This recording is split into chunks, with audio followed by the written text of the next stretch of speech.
بسم اللہ الرحمن الرحیم۔ گمنام ہیرو کے معزز ناظرین السلام علیکم۔ آئیے چلتے ہیں کہانی کی طرف۔ اس نے خیال خوانی کے ذریعے میرے پاس آ کر کہا تھا کہ وہ اس جزیرے کے مالک مارکو کے طیارے میں پرواز کر رہی ہے۔ میری ایک خیال خوانی کرنے والی نے بھی تصدیق کی ہے۔ بعض باتیں مصدقہ ہوتی ہیں، پھر مقدر کا تماشا ایسا ہوتا ہے کہ وہ تصدیق شدہ بات غلط ہو جاتی ہے۔ مثلا یہی دیکھو کہ تم واپس استنبول جانے والے تھے لیکن اس جزیرے میں آ گئے۔ وہ بات یہ ہوئی کہ میں اپنی موٹر بوٹ واپس موڑنا چاہتا تھا لیکن اس کا ایندھن چیک کیا تو وہ بہت تھوڑا رہ گیا تھا۔ استنبول دور تھا اور یہ جزیرہ قریب تھا۔ اس تھوڑے سے ایندھن میں جزیرے تک ہی آ سکتا تھا، اس لیے یہاں نظر آ رہا ہوں۔ اسے کہتے ہیں مقدر کا کھیل۔ جانا کہیں تھا اور پہنچ گئے یہاں۔ اسی طرح دیوی کے ساتھ بھی ہوا ہے۔ دیوی عرف اینجلا نے چونک کر مقدر بیگ کو دیکھا۔ پارس نے پوچھا دیوی کے ساتھ کیا ہوا ہے؟ وہ بھی جزیرے میں واپس آ گئی ہے اور ابھی ایک محل میں ہے۔ دیوی نے اپنی ایک دوسری ڈمی تیار کی تھی، پربھا رانی نام کی، ایک نہایت حسین دوشیزہ کو دیوی شیتارا بنا کر اپنے ٹیلی پیتھی جاننے والے اجے اور وجے کمار جیسے غیر معمولی سماعت و بصارت رکھنے والے اور حیرت انگیز جسمانی قوتوں کے مالک باڈی گارڈز کے ساتھ طیارے میں دوسرے ملک میں روانہ کر دیا تھا۔ پھر کئی گھنٹوں سے ان کی خیریت معلوم نہیں کی تھی۔ اسے اپنے دونوں ٹیلی پیتھی جاننے والے گارڈز پر بھروسہ تھا کہ وہ اس کی ڈمی پربھا رانی کی پوری طرح حفاظت کریں گے۔ اب یہ سن کر حیرانی ہوئی کہ اس کی ڈمی اسی جزیرے کے محل میں واپس آ گئی ہے۔ اس نے فوراً خیال خوانی کی پرواز کی، پھر اپنی ڈمی کے اندر پہنچی۔ اس کے مختصر سے خیالات نے بتایا کہ واقعی وہ اس جزیرے کے ایک محل میں ہے، لیکن وہ محل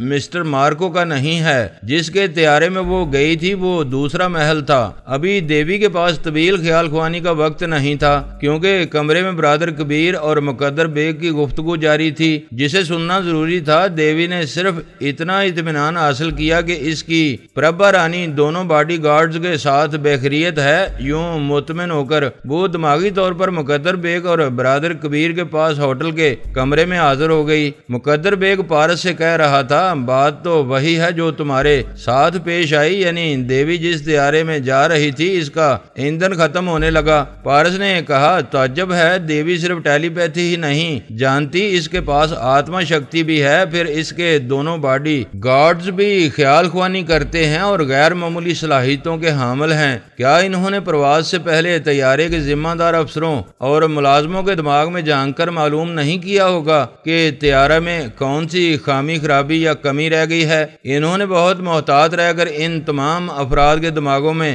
جا کر خیالات پڑے تھے جو طیارے سے تعلق رکھتے تھے اور وہاں آس پاس دوسری ڈیوٹی ادا کر رہے تھے، لیکن کسی کے ذہن میں کوئی سازش نہیں تھی۔ طیارے کے ذمہ دار شخص نے ایندھن کی ٹینکی فل کر دی تھی۔ ڈیش بورڈ پر اس کا کانٹا بھی بتا رہا تھا کہ یہاں سے یونان جانے تک ایندھن کی کمی نہیں ہوگی۔ ہوٹل کا ملازم چائے لے آیا، پھر میز پر رکھ کر چلا گیا۔ دیوی میز کے پاس آ کر چائے تیار کرنے لگی۔ مقدر بیگ نے کہا دراصل دیوی وغیرہ مارکو کے مہمان تھے، اس کے محل میں گئے تھے، لیکن یہ نہیں جانتے تھے کہ مسٹر مارکو کا ایک دشمن بھائی ہے جس کا نام ڈی وان ہے۔ وہ چاہتا ہے یہ جزیرہ اس کی ملکیت بن جائے۔ مارکو بہت بڑا اسمگلر ہے، ڈالر کے حساب سے ارب پتی ہے، اس جزیرے کا مالک بھی ہے۔ اس سے پہلے ایک مسلمان خاتون یہاں کی مالکہ تھی، اس کے بعد مارکو نے یہ جزیرہ خرید لیا تھا۔ وہ چائے کے 2 گھونٹ پینے کے بعد بولا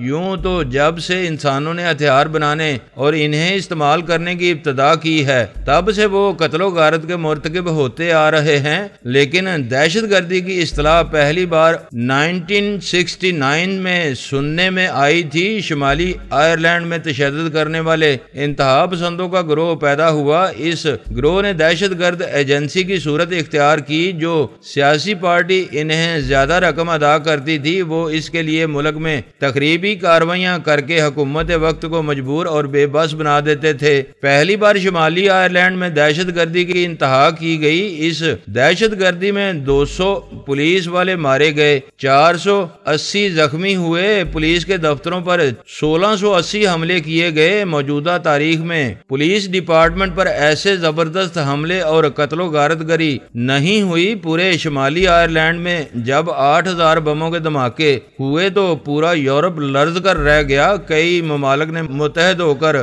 اینٹی ٹیررسٹ اسکواڈ قائم کر کے اس گروہ کو پسپا کیا۔ اس کا سرغنہ گرفتار تو نہیں ہوا لیکن کہیں گمنامی میں مارا گیا۔ زہر کے پیالے میں اگر ایک قطرہ بھی رہ جاتا ہے تو وہ پانی میں مل کر پانی کی پوری ٹینکی کو زہریلا بنا دیتا ہے۔ وہاں جو دہشت گردی کا زہر ختم کر دیا گیا تھا، اس کا ایک قطرہ رہ گیا تھا۔ ڈی1 اس پسپا ہو جانے والے سرگنے کا ایک خاص اور رازدار ماتحت تھا جو سمگلنگ، اسلحہ کی مارکیٹنگ اور کسی بھی ملک میں دہشت گردی کے ذریعے سیاسی تبدیلیاں لانے اور حکومتیں تبدیل کرانے کے ہتھ کنڈے خوب جانتا تھا۔ جرائم کی دنیا میں سیاسی دہشت گردی ایک نئی چیز تھی۔ واکو ڈی1 کے 4 جوان بیٹے تھے۔ اس نے بیٹوں کی مدد سے سیاسی دہشت گردی کو جاری رکھا۔ وہ جس ملک میں گئے وہاں کی اپوزیشن سیاسی پارٹیوں نے اپنی خفیہ پناہ گاہوں میں رہنے دیا اور ان کے لیے ہر طرح کی سہولتیں فراہم کی۔ مارکو کو ابتدا سے سمگلنگ کے دھندے میں مہارت بھی حاصل تھی اور وہ زیادہ سے زیادہ منافع کمانے کے لیے دنیا کے ہر بندرگاہ اور ہر ایئرپورٹ کے کسٹم ڈپارٹمنٹ سے گہرے تعلقات رکھتا تھا۔ اس دھندے کے لیے اس نے پرنسس آئی لینڈ کو اپنا اڈا اور ہیڈ کوارٹر بنایا ہوا تھا۔ اس کے دوسرے بھائی مختلف ممالک میں باپ کے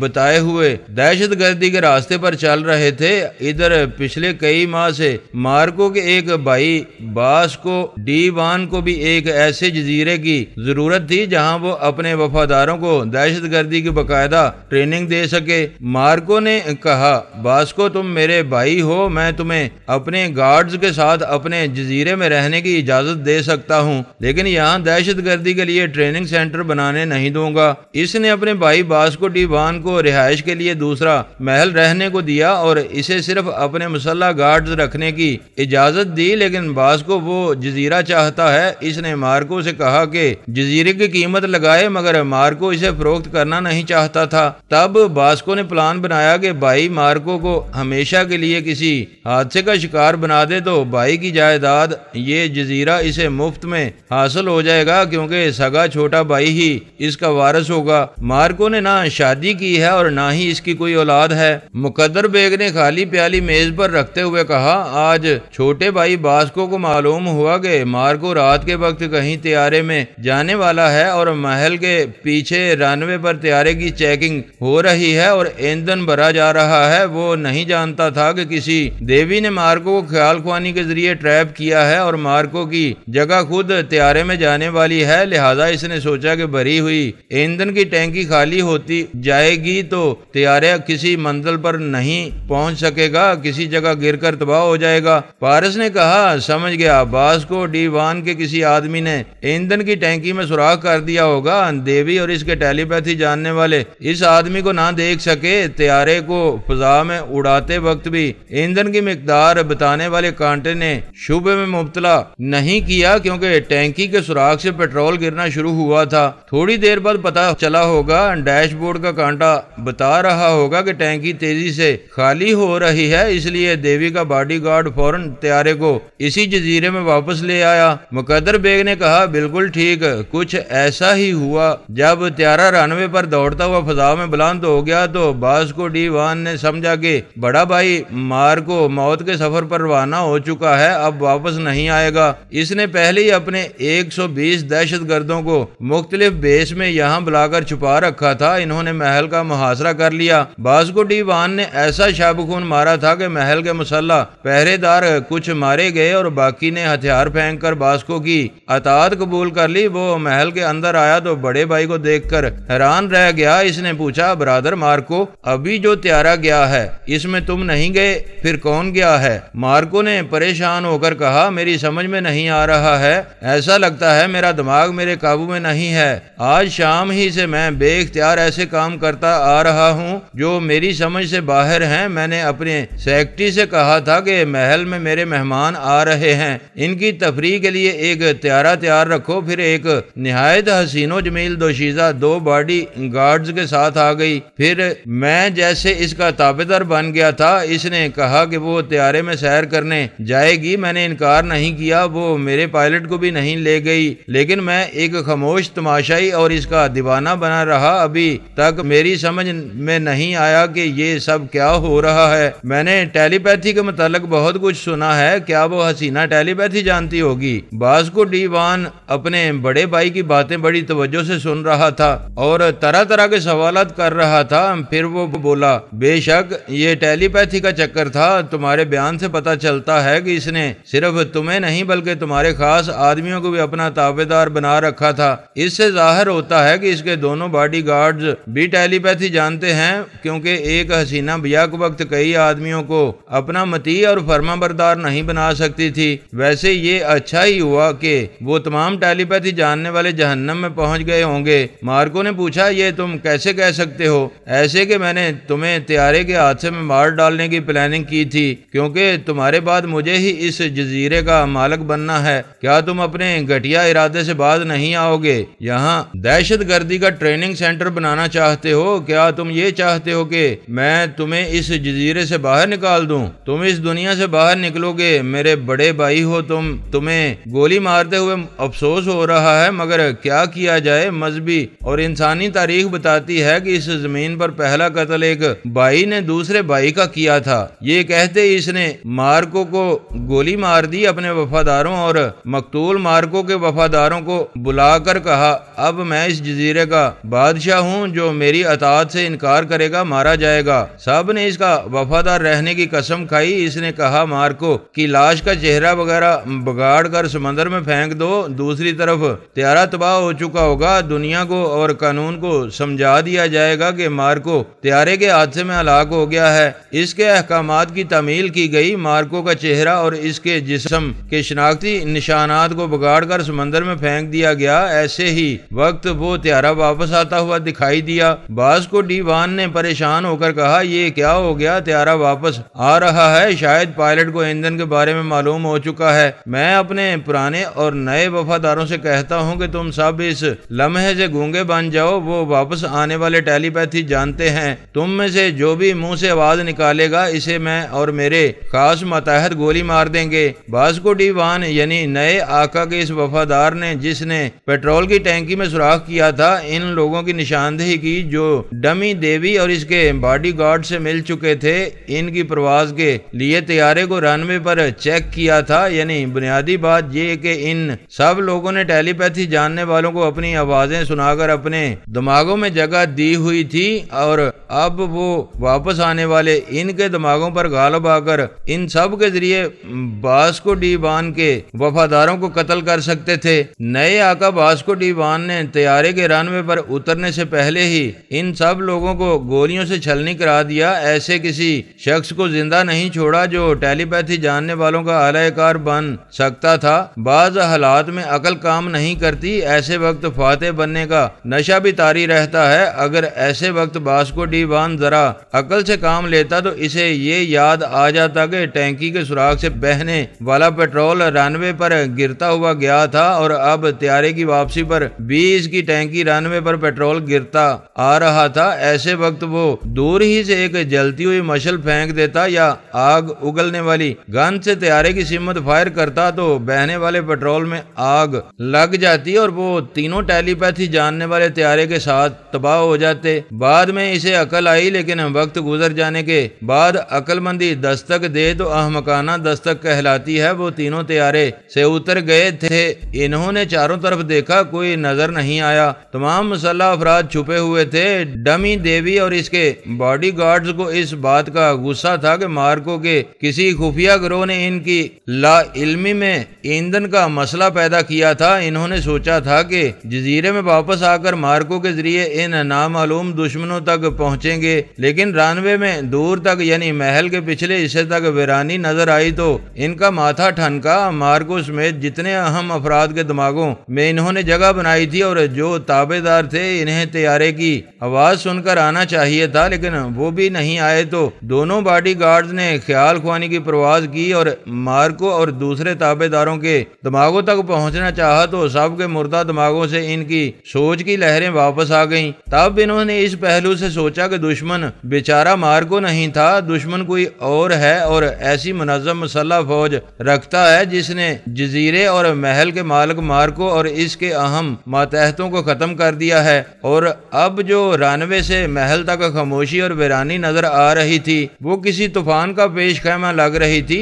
اجے کمار نے کہا، دیوی جی ہمیں محل کی طرف نہیں جانا چاہیے، ہم ایک لمبا چکر کاٹ کر محل کے سامنے والے حصے کی پوزیشن معلوم کریں گے، 2-4 افراد کو اعلی کار بنا کر محل کے اندر پہنچائیں گے اور وہاں کے اندرونی حالات معلوم کریں گے۔ وجے کمار نے کہا، اجے تم دیوی جی کو لے کر ادھر سے جاؤ، میں پیچھے پیچھے دیکھتا آؤں گا، دشمن کے مسلح افراد پیچھے سے حملہ کر سکتے ہیں۔ اس کی بات ختم ہوتے ہی محل کی بلندی سے کئی سرچ لائٹیں روشن ہو گئیں، وہ تینوں روشنی میں نہا گئے۔ محل کے پچھلے حصے سے دور تک ایسا اجالا پھیل گیا تھا جیسے دن کا سما ہو، ایسی تیز روشنی میں بے شمار مسلح گارڈز نظر آئے، وہ آس پاس کی جھاڑیوں کے پیچھے سے نکل رہے تھے، کئی مسلح افراد ان کے پیچھے بھی اور دور آگے بھی دکھائی دے رہے تھے، چاروں طرف سے ان پر گنیں تنی ہوئی تھیں۔ وہ 2 باڈی گارڈز اجے کمار اور وجے کمار اپنے پاس گنیں رکھنے کے باوجود خود کو اور ڈمی دیوی کو نہیں بچا سکتے تھے، ان دونوں نے اپنے ہتھیار دور پھینک دیے۔ پھر اجے کمار نے بلند آواز میں کہا، ہم بالکل نہتے ہو چکے ہیں، ہمیں بتایا جائے کہ چند گھنٹے پہلے کی دوستی ایسی دشمنی میں کیوں بدل گئی ہے۔ کسی طرف سے جواب نہیں ملا۔ تمام وفادار اپنے آقا باسکو ڈی وان کے حکم کے مطابق گونگے بنے ہوئے تھے۔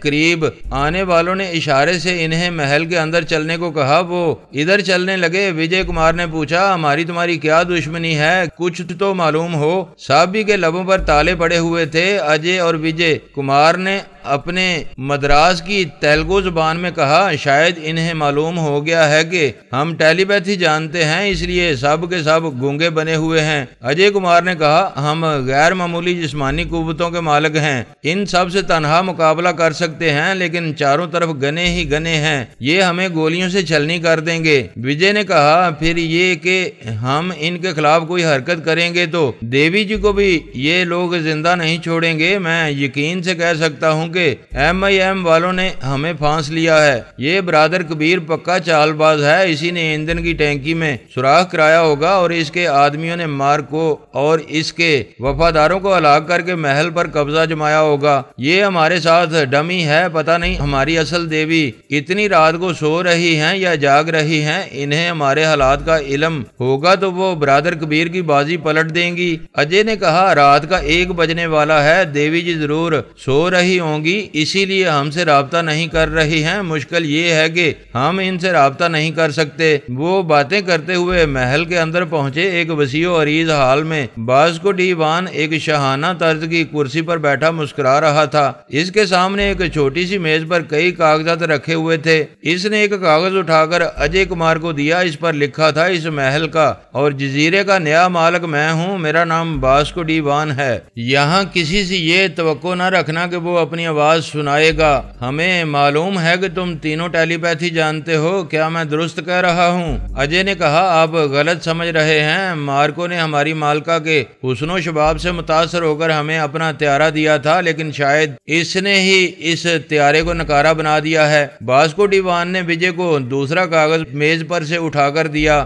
اس پر لکھا تھا، مارکو اپنی موت سے پہلے بہت حیران اور پریشان تھا اور کہہ رہا تھا کہ جب تک تیارہ یہاں سے پرواز کر کے دور نہیں گیا تب تک مارکو اور اس کے وفادار دماغی طور پر بے بس رہے اور تم تینوں کے احکامات پر عمل کرتے رہے۔ بعد میں انہوں نے محسوس کیا کہ وہ بے بس نہیں ہیں اور ان تینوں کو نہیں پہچانتے ہیں جو تیارے میں سوار ہو کر گئے ہیں۔ جو بے ظاہر ہونے لگتا ہے وہ پھر چھپائے نہیں چھپتا۔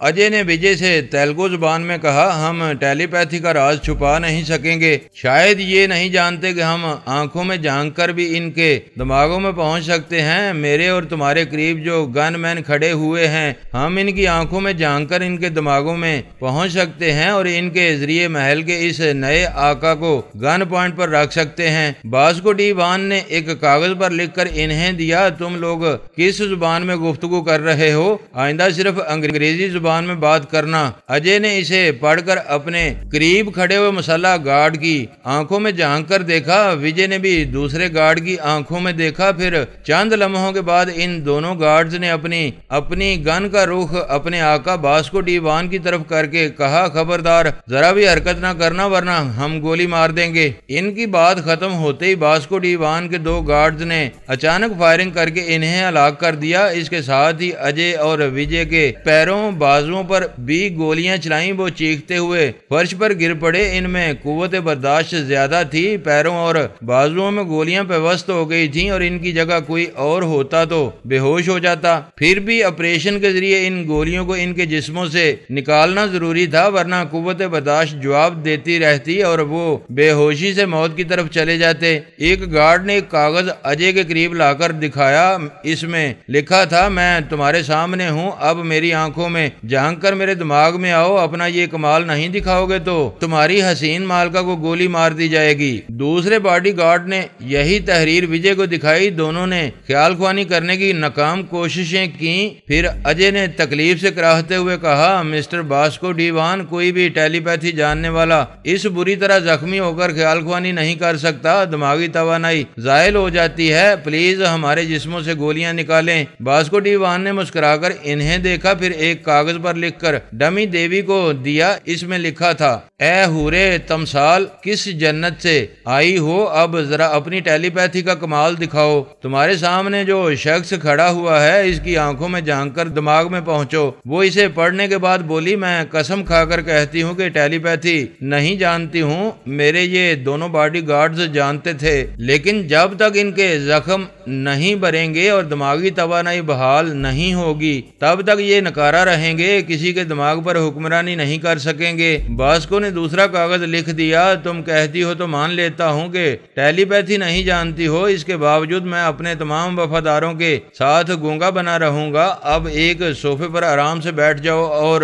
اپنی پوری ہسٹری سچ سچ بیان کرو۔ مجھے دھوکہ دینا چاہو گی تو تمہارے گارڈز کی طرح تمہیں بھی اپاہج بنا دوں گا، بلکہ اس حسین مکھڑے پر تیزاب ڈال دوں گا۔ میری ایک بری عادت ہے، میں حسن و شباب کا رسیہ نہیں ہوں، حسین ترین عورتوں کو بھی بیڈ روم میں آنے کی اجازت نہیں دیتا ہوں۔ اپنے ایک استاد کی یہ نصیحت ہمیشہ یاد رکھتا ہوں کہ بڑے سے بڑے شیز اور مرد کو صرف عورت ہی کمزور بناتی ہے اور اس کا کوئی راز نہیں رہنے دیتی، اسی لیے میری دہشت گرد تنظیم میں کوئی عورت نہیں ہے۔ وہ ایک گہری سانس لے کر بولی، میں قسم کھاؤں گی، روؤں گی، گڑ گڑاؤں گی، تب بھی شاید تمہیں یقین نہیں آئے گا کہ میں اپنی پچھلی زندگی کے بارے میں کچھ نہیں جانتی ہوں۔ میں کب پیدا ہوئی، کب ہوش میں آئی، بس اتنا یاد ہے کہ آج شام ایک لانچ کے کیبن میں سو کر اٹھی تو یہ دونوں گارڈز وہاں موجود تھے اور مجھ سے کہہ رہے تھے کہ میں ایک حادثے میں اپنی یادداشت کھو بیٹھی ہوں۔ یہ دونوں میرے باڈی گارڈز ہیں اور میں ان کی مالکہ ہوں۔ پھر مجھے اس جزیرے میں لے آئے، میں محسوس کرتی آ رہی ہوں کہ میں اپنے اختیار میں نہیں ہوں، یہ دونوں جو کہتے ہیں وہی میں کرتی رہتی ہوں۔ اس نے ایک کاغذ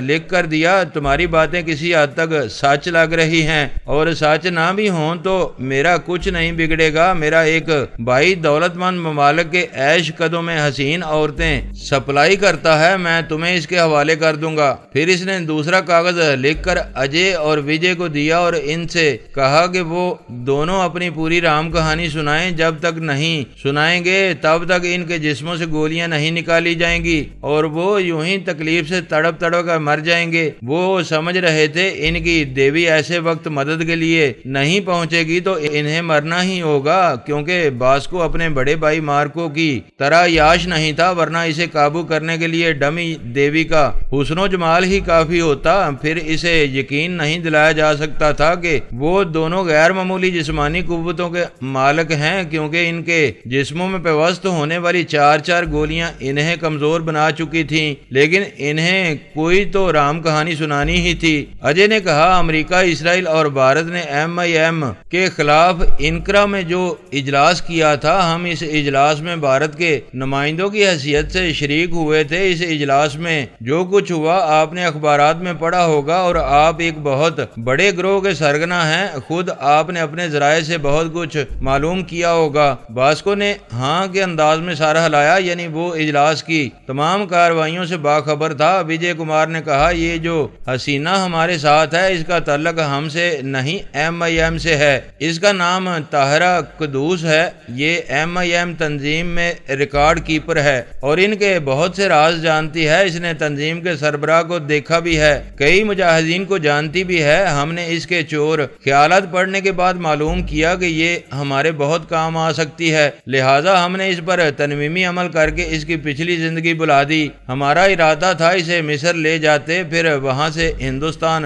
پہنچا دیتے، وہ ہمارا دیش ہے، وہاں ہم اس پر دوبارہ تنویمی عمل کر کے اس کی یادداشت واپس لاتے اور MIM کے ڈکے چھپے راز معلوم کر لیتے۔ ابھی ہم طیارے میں مصر کے شہر اسکندریہ جانے والے تھے، ایک کاغذ پر لکھ کر پوچھا گیا، MIM والے بڑے خطرناک ہیں، تم دونوں ان کی اتنی اہم ریکارڈ کیپر کو کیسے انقرہ سے استنبول اور استنبول سے پھر یہاں لائے ہو؟ ہمیں بڑی محنت کرنی پڑی ہے، ہم جانتے ہیں کہ سربراہ برادر کبیر بہت خطرناک بھی ہے اور وسیع ذرائع کا مالک بھی، جلد ہی یہ معلوم کر لے گا کہ ہم نے اس کی ریکارڈ کیپر حسینہ کو اغوا کیا ہے۔ ایک کاغذ کی تحریر نے کہا، وہ کتنا ہی خطرناک اور وسیع ذرائع کا مالک ہو، اس جزیرے میں آ کر ہمارا کچھ بگاڑ نہیں سکے گا، تم لوگوں نے اس حسینہ طاہرہ قدوس کے دماغ کو لاک کیا ہوگا، ایسے MIM کے خیال خوانی کرنے والے اس کے اندر نہیں آ سکیں گے اور نہ یہ معلوم کر سکیں گے کہ یہ اس محل میں ہمارے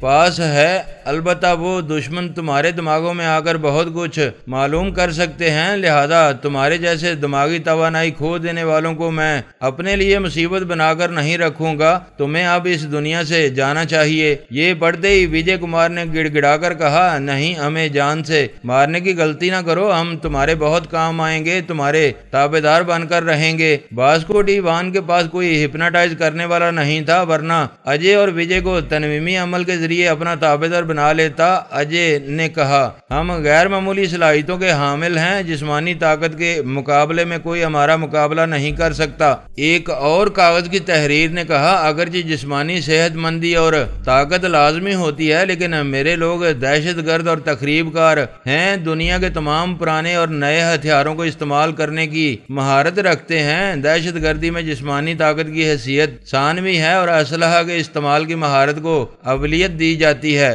اجے نے کہا، ہمارے پاس اس کے علاوہ بھی غیر معمولی صلاحیتیں ہیں، ہم ہزاروں میل دور کی آوازوں کو سن سکتے ہیں۔ اس بات پر سب کہہ لگانے لگے۔ وجے نے کہا، اسے مذاق نہ سمجھو، ہم غیر معمولی صلاحیتوں کے حامل ہیں، ہم رات کی گہری تاریکی میں دور تک بالکل واضح طور پر دیکھ لیتے ہیں، کوئی دشمن اندھیروں میں ہم سے چھپ کر نہیں رہ سکتا۔ کاغذ کی تحریر نے کہا، جب موت آتی ہے تو انسان کی بڑی بڑی حیرت انگیز اور غیر معمولی صلاحیتیں دری کی دری رہ جاتی ہیں، اگر کسی ایک بھی صلاحیت سے، تدبیر سے یا مکاری سے بچ سکتے ہو تو بچنے کی کوشش کرو، میں تو دونوں کو 2 منٹ کی مہلت دے رہا ہوں۔ جو ذہین، حاضر دماغ اور غیر معمولی صلاحیتوں کے حامل ہوتے ہیں، ان کے لیے موت جیسی کسی مصیبت سے نکلنے کے لیے 2 منٹ بہت زیادہ ہوتے ہیں، وہ تو پلک جھپکتے ہی مصائب سے نکل آتے ہیں، بشرطے کہ ان کی موت کا وقت نہ آیا ہو۔ جب وقت آ جاتا ہے تو 2 پل ہوں یا 2 منٹ، آدمی کچھ کر نہیں پاتا۔ مختصر یہ کہ باسکو کے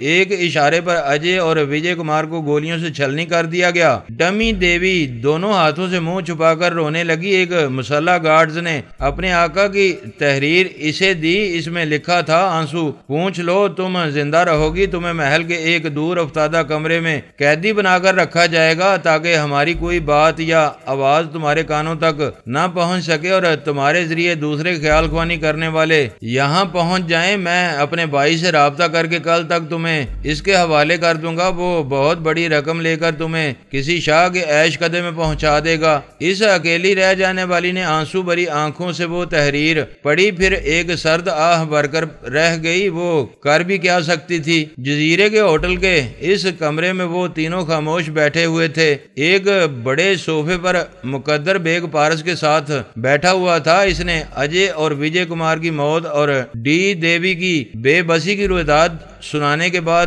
تھوڑی دیر کے لیے خاموشی اختیار کر لی۔ اس نے روایات سنانے کے دوران اس دیوی کو ڈمی نہیں کہا تھا، مگر ان کے پاس دوسرے صوفے پر بیٹھی ہوئی اینجلا دیوی سمجھ رہی تھی کہ اس وقت جزیرے کے محل میں جس دیوی کو قید کیا گیا ہے وہ ڈمی ہے، اپنے بچاؤ کے لیے کچھ نہیں کر سکے گی۔ ان لمحات میں اصلی دیوی شی تارا کے دل پر بجلی گر چکی تھی۔ جب اس نے اپنے بہترین اور زبردست باڈی گارڈز اجے اور وجے کی موت کے بارے میں سنا تھا، اس نے اپنے بھارت دیش کے لیے 4 غیر معمولی روبوٹ ٹیلی پیتھی جاننے والے پیدا کیے تھے، اجے کمار، وجے کمار، راجیش اور رگھو ناتھ۔ ان چاروں میں سے راجیش کو کرنل نے گولی مار دی تھی اور اب اجے اور وجے بھی مر چکے تھے۔ ٹیلی پیتھی کے میدان میں بھارت کو ایک مضبوط اور مستحکم ملک بنانے کی پہلی کوشش میں 3 عدد روبوٹ قسم کے ٹیلی پیتھی جاننے والے ختم ہو چکے تھے۔ وہ سوچ بھی نہیں سکتی تھی کہ اجے اور وجے کمار جیسے زبردست وفادار ٹیلی پیتھی جاننے والے اتنی آسانی سے مار دیے جائیں گے، اور وہ اب تک کتنی ایسے نقصانات برادر کبیر کے ہاتھوں اٹھاتی آئی تھی۔ ابھی وہ برادر کبیر اس کے سامنے بہروپیہ بنا بیٹھا تھا۔ دہشت گردوں کے گروہ کے جس سرگنا باسکو نے اسے نقصان پہنچایا تھا، اسے تو وہ کتے کی موت مارنے والی تھی، لیکن اتنے بڑے بڑے نقصانات کو پورا کرنے اور ان کی جگہ ویسے روبوٹ قسم کے ٹیلی پیتھی جاننے والے پیدا کرنے میں زیادہ وقت اس لیے لگتا کہ برادر کبیر اور MIM کے حواس اس کے حواس پر چھائے ہوئے تھے۔ اگر ان سے نمٹنے کی بات نہ ہوتی تو وہ پھر سپر ماسٹر اور وہاں کے اعلیٰ فوجی افسران کے دماغوں پر غالب آ کر اپنے قابل اور باصلاحیت بھارتی افراد کو ٹرانسفارمر مشین سے گزارتی جو 3 عدد مر چکے تھے، ان کی جگہ 6 ٹیلی پیتھی جاننے والے پیدا کر لیتی۔ پارس نے مقدر بیگ سے کہا، ایک بات سمجھ میں نہیں آئی کہ اس محل میں دیوی کیوں کمزور اور بے بس ہو گئی ہے۔ یہ مانتا ہوں کہ باسکو ڈی وان اور اس کے آدمیوں نے اپنی آوازیں نہیں سنائی اور گونگے بنے رہے، لیکن دیوی تو یوگا کے ماہرین کے دماغوں میں بھی پہنچ جاتی ہے۔ وہ صرف باسکو ڈی وان کی آنکھوں میں جھانک کر اس کے دماغ پر قبضہ جما کر اجے اور وجے کمار کو بچا سکتی تھی۔ مقدر بیگ نے چور نظروں سے دیوی اینجلا کو دیکھا، پھر کہا، دیوی یہی کرنے والی تھی۔ اس سے پہلے ہی دشمنوں نے گولیاں چلا کر اجے اور وجے کمار کو دونوں ہاتھوں پیروں سے اپاہج بنا دیا تھا۔ ان کے جسموں سے گولیاں بھی نکال دی جاتی تب بھی وہ اپاہجوں کی زندگی گزارتے۔ وہ دونوں دیوی کے کام کے نہیں رہے تھے، اس لیے وہ آنسو بہا کر اپنی کمزوری کا اظہار کرتی رہی۔ اس نے قیدی بننا منظور کر لیا تاکہ دوسرے دن باسکو کا دوسرا بھائی اسے لینے آئے تو وہ دونوں بھائیوں کو ٹھکانے لگا سکے۔ اس کا ارادہ ہے کہ وہ طاہرہ قدوس کے فرضی نام سے اس محل کی اور اس جزیرے کی مالکہ بن جائے۔ ابھی اسے جس کمرے میں قید کیا گیا ہے وہاں وہ فرش پر پلیتھی مارے بیٹھی ہے، پوجا بھکتی میں مصروف ہے اور آتما شکتی کے ذریعے باسکو ڈی وان اور اس کے خاص ماتحتوں کے اندر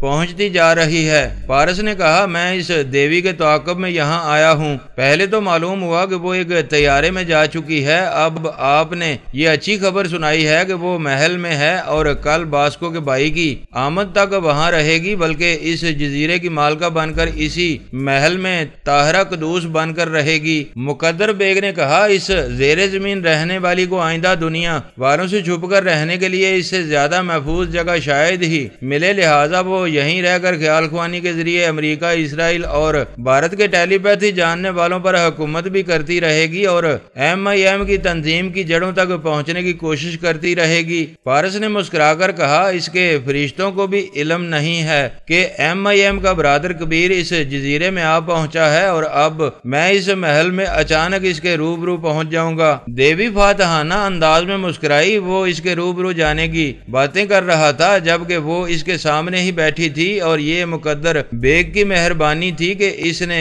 پردہ رکھا تھا اور پارس سے کہہ رہا تھا کہ یہ جو انسان کا مقدر ہے یہ انسان کو بھٹکاتا زیادہ ہے اور کبھی کبھی منزل تک پہنچاتا ہے۔ دوستو ویڈیو کو لائک ضرور کر دیا کریں۔ ISI پاک آرمی زندہ باد، پاکستان پائندہ باد۔ معزز ناظرین، اپنا خیال رکھیے گا اور اپنے اس چینل کا بھی شکریہ۔